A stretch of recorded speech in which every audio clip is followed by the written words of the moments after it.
Hey guys, hope you are enjoying your week. I just have a few things I want to share with you before Super Bowl Sunday.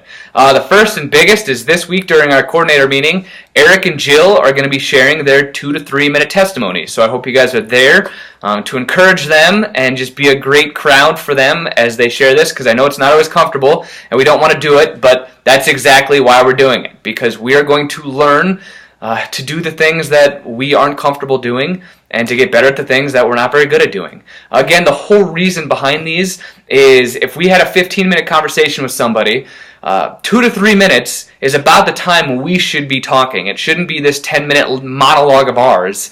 It should be a lot of us listening. And I want to get really good at that. But what that means is we have to be pretty effective with the 2 to 3 minutes we have and how we can relate and start to build trust with them. So I want us to get good at sharing a vulnerable testimony of ours, vulnerable story of ours that shows where we have failed as a human and where God has picked us up. Where we are weak and He is strong, to make it as cheesy as we can.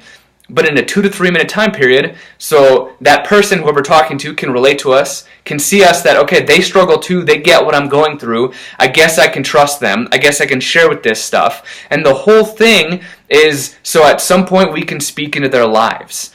We want to be able to do that because we want to begin to, build and create stronger, deeper disciples. We want to become better disciples ourselves, and we want to help our teams become stronger disciples. And so I believe this is one of the best ways to do it. Becoming effective and efficient at relating and building trust in people's lives by sharing just a 2 to 3 minute story or testimony that's vulnerable, that shows them, hey, you know what, I struggle too, but God is good no matter what. So Jill and Eric are going to be sharing theirs this week, and I'm very excited about that. Over the next few months, Nick and Amanda are going to be taking more of a leadership role and a coaching role in guest services. They're actually going to be walking us through a devotional just specifically on how to be a better disciple and how to make better disciples. I really want to be intentional with this. That way, every time we leave that meeting, we say, you know what, I have just a little bit more ammo, I have a little bit better understanding, I have a step I can take in how I can become a better disciple and how I can lead my team to become better disciples as well.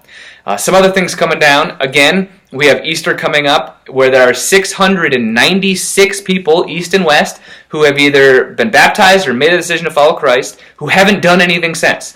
So please, I encourage you guys and ask you guys if you'd be willing to help me call them, and then ask your team if they are willing to help me call. I'll connect with them, and all throughout March, at any time you can, we're going to be making those phone calls and saying, hey, we would love if you could serve with us.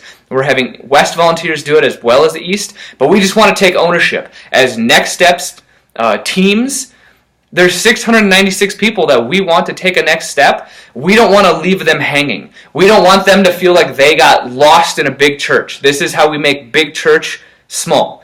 So that's what we're going to do. I know it's not comfortable. Cold calls are never fun unless you're somebody like me. But we're going to do it because that's the intensity that we're going to reach out after people. Unwavering mission. So we're going to say, okay, you know what, this isn't very comfortable, but we're going to do it anyways because it needs to happen. So that's happening coming up for Easter. A few things for this week. We have 3 new volunteers starting this week, so if you see them, please go introduce yourself and just thank them for being a part of it. I also want to let you guys know, and this is a big praise to you guys, every single week we've had at least one person start to serve with us. We've had quite a few that have joined our team over this past month, and it's incredible to watch. I'm so thankful for it, and it's really going to help us out when we move to Saturday services, because a lot of people that are serving on Sundays right now, we're going to be asking to move to Saturday. That's another thing we can be doing. If you know people want to, or just be asking your teams, hey, would you be willing to move to Saturday services just for 4 weeks after Easter? But we need to start gauging who's willing to do that, and then what holes we're going to need to be filling, because there's going to be a lot of them when that happens. But we do have 3 new volunteers starting. We also have a table, and you'll see like a tailgating spot over by the photo booth area. There's this big AstroTurf, the football toss game. The high schoolers are going to run the game. We are going to be running the table with Gatorade and pretzels. That's the greeting team is going to be having a few people there, just making sure it's refilled and people are getting that. But we're going to be in charge of that. We just want to make this tailgating atmosphere. There's a ton of people that we think are going to be showing up because we've got a lot of buzz from the giveaways that we're doing. Some people hate it, some people love it, but regardless, it's getting a lot of people who normally don't go to church to come to church this Sunday, so just be ready for that. The final thing we're going to be doing differently, we're going to be doing for the next few weeks that we're starting this weekend, is we're going to start handing out candy in the auditorium for the first 15 minutes the doors are opened. So from 20 till to 5 till, the ushers are going to have candy, and we're going to do like a fun fact of the day, or we're going to be doing trivia as people walk in, and if they get it right, they get free candy.